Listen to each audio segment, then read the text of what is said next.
सतगुरु जोगी पीरदास से समझेंगे कि बाबा जी ने कलयुग में बालक स्वरूप में अवतार ही क्यों धारण किया।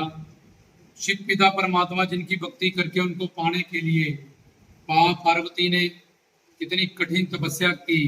एक नाम ही माता काली बन गया, पत्ते खाए रोटी पानी खाना छोड़ दिया कि यही पति रूप में मुझे चाहिए। पर फिर भी इतनी तपस्या करने के बाद भी शिव का दर्शन नहीं हुआ। तो फिर शिव ने कहा कि तुम गुरु नहीं बनाए, पहले गुरु बनाओ। तो उन्होंने पहले आकाशवाणी हुई कि गुरु बनाओ, पार्वती को कहा। पहले तो उन्होंने जब फिर ओम नमः शिवाय मंत्र नारद को गुरु बना के उनसे प्राप्त किया, ज्ञान प्राप्त किया, तब तपस्या की, तब शिव का दर्शन हुआ, पति रूप में उनको माना। तो शिव की शादी उससे हुई। रावण ने 10 सिर काट दिए भोलेनाथ से लंका पाने के लिए, उनको मनाने के लिए। प्रहलाद का पिता हिरणाक्ष, जिसने एक अंगूठे पे खड़े होके 4,500 वर्ष शिव की तपस्या की, तब शिव को मनाया। वो शिव शक्ति शिव शंकर भोलेनाथ कलयुग में कि त्रेता में प्रभु राम, द्वापर में कृष्ण और कलयुग में शिव भक्ति प्रमुख रहती है कि मुझे शिव के रूप में अगर ये मनाएंगे। एक तो इनका शरीर ही ऐसा नहीं रहा, हर किसी को 3600 बीमारियां लगी हुई हैं। जब पेट काबू में नहीं आ आजकल के लोगों का, माँ के पेट से बिल्कुल फिट निकलता है, कोई ना मोटा होता है ना पतला होता है। गलत खान पीन करने से बाद में लोग बहुत सारी बीमारियों से ग्रस्त हो जाते हैं। जब अपने शरीर का जो स्ट्रक्चर है, बॉडी है, ये सारा बिगाड़ लेते हैं। तो फिर अब बैठ के नाम जप करना है, या सिमरन करना है, या सुरती चढ़ानी है, सीधा बैठना है, वो नहीं बैठा जाता, क्योंकि शरीर में मेहनत नहीं की, परिश्रम नहीं किया और अपना शरीर बिगाड़ लिया। और या फिर बहुत ज्यादा मोटे हो गए, या कोई बीमारी ला रही, कमजोर हो गए। तो ये कलयुग में ऐसा होता है, हो रहा है, होता रहेगा, इतनी सारी बीमारियों का भंडार। तो अब शिव पिता परमात्मा को पता था कि उसी रूप में अगर मुझे मनाएगा कलयुगी जीव, तो बाकी युगों में 5-5 हजार, 10-10 साल, हजार उम्र होती थी, कद बहुत लंबा होता था। ये जब पांडव थे तो 11-11 फुट, द्रौपदी 11 फुट की थी, पांडव 13-13 फुट के, 15-15 फुट के थे। तब द्वापर युग में, त्रेता युग में, सतयुग में हजारों साल उम्र होती थी, धीरे धीरे कम होती गई, उम्र भी कम होती रही। ये कलयुग बढ़ता जा रहा है। अब उम्र 80-100 साल की किसी किसी की होती है और 5-6 फुट मैक्सिमम कद होता है। आगे जाके ये उम्र सिर्फ 20 साल की रह जाएगी, कद सिर्फ 4 फुट का रह जाएगा बंदे का। 20 साल की सिर्फ आयु रह जाएगी। 10 साल में लड़कियों की शादी हुई करेगी, 12 साल में बच्चे हो जाएंगे, 10-12 में बस, और 20 साल में मर जाए करेगी। इसको घोर कलयुग कहते हैं, आने वाला ये टाइम है। तो शिव पिता परमात्मा ने बहुत बड़ी कृपा कर दी बाबा बालकनाथ के रूप में कि कलयुगी जीव के पास एक तो दिमाग की जो पावर है, याददाश्त की, क्या खाया, क्या पहना, क्या बोला, हाथ में चाबी पकड़ी है, चाबी कहाँ है, शोर करता है, कल क्या खाया, क्या बोला, बोलता बोलता भूल जाता कि मैं क्या बोल रहा था। एक इसकी उम्र कम, इसकी याददाश्त कम, तीसरा इसका शरीर ऐसा इसने खंडर बना लिया हुआ है, कोई हिसाब नहीं। तो इसका कल्याण कैसे होगा अगर मैं बाकी युगों के हिसाब से उसी शिव रूप जो रावण ने जैसे मुझे बनाया, पार्वती ने, फिर नाक्ष ने बनाया।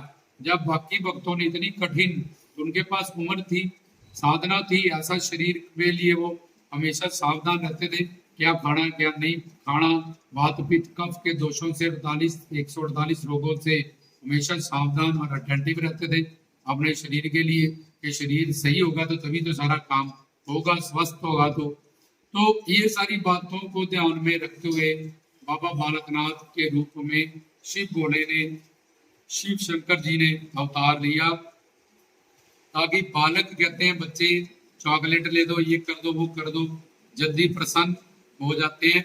इस रूप में वात्सल्य भाव का ये अवतार है। पुत्र भाव का मां रत्नों को भी प्यार दिया, और गुजरात जूनागढ़ मां लक्ष्मी के भी उससे अपनी मां का दर्जन किया, विष्णु लक्ष्मी को और यहाँ रत्नो लोहारी को। तो इसलिए ये वात्सल्य रूप बालक स्वरूप अवतार, जिसमें बाबा जी सिर्फ कीर्तन भक्ति, श्रवण भक्ति, गुरु से सत्संग सुने, नाम गुण रूप लीला धाम का कीर्तन सुने, और गुरु से मंत्र लेके उसका सिमरन करें। इस 3 भक्तियों पे ही बाबा जी खुश हो जाते हैं। जो इतनी लंबी चौड़ी भक्तियां बताई गई, जितने लंबी जोड़ा जब तब बताया गया, उससे बाबा जी ने एक बहुत बड़ी कृपा की कि मैं बालक स्वरूप में आया हूँ, इस रूप में एक पूर्ण गुरु बनाओ, उनसे नामदान प्राप्त करो, नाम गुण रूप लीला धाम की चौकी लगाओ, इसको कीर्तन कहते हैं, और गुरु का प्रवचन सुनो और सिमरन करो अपने नामदान का। तो इससे मैं खुश हो जाऊंगा। जैसे रावण पे तो इतनी बड़ी तपस्या की, पार्वती ने इतनी बढ़िया तपस्या की, पर इस बालक रूप वात्सल्य रूप कलयुग के अवतारी बाबा पौनारी, और तुम्हें नाम गुण रूप लीला धाम कीर्तन संत इनकी मैं सामग्री दे के जा रहा हूँ। जैसे हवन करने के लिए सामग्री चाहिए, इसके लिए मेरी बेटे गाओ, अलग अलग भाव से जुड़ो, भजन गाओ, बेटे गाओ, भगवान के लिए, शिव के लिए, गुरु के लिए, उसमें नाचो। और जहाँ उसमें कई लोग रोने लग जाते हैं, कई लोग खेलने लग जाते हैं, उनका भाव जुड़ जाता है, इससे ज्यादा कुछ नहीं। तो कोई लोग मस्ती में चले जाते हैं, अपनी मस्ती ले, पर आजकल पाखंड झूठा डंबर चला हुआ है कि ये जी पूछना लेने जा रहे हैं, ये सब आडंबर जुड़े, इससे कुछ नहीं है। आगे सारे काम बिगड़ने वाले हैं। जो इससे तुम सोचते हो मिला भी है, वो आगे जाके सब कुछ बिगड़ जाएगा, क्योंकि वो शिव पिता ने नहीं, वो पाखंड झूठा डंबर उसकी जड़ है। तुमने भाव को भाव नहीं रहने दिया। खेलना, मस्ती लेना, सिर घुमाना ये बुरी बात नहीं है, लेकिन अपने आप को पौणारी बन जाना, माता रानी बन जाना, लखदाता बन जाना, ये पाप है।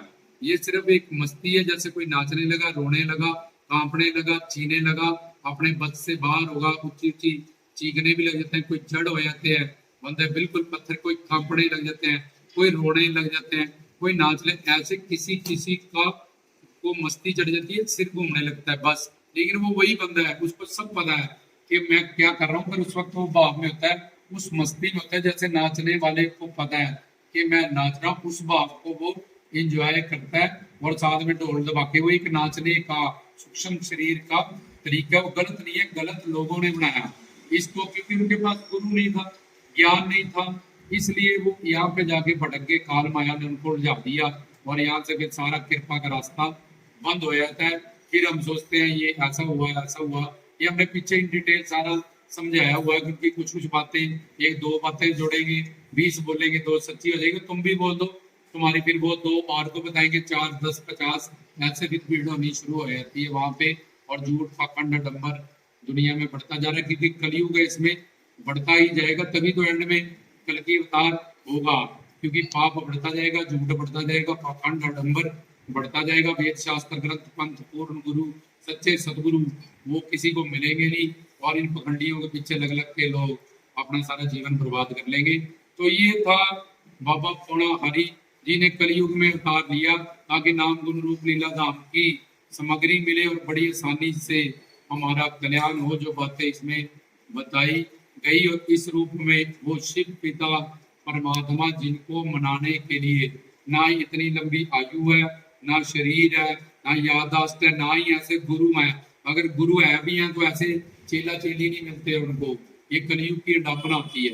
पूर्ण गुरु को अच्छे चेला चेली नहीं मिलते।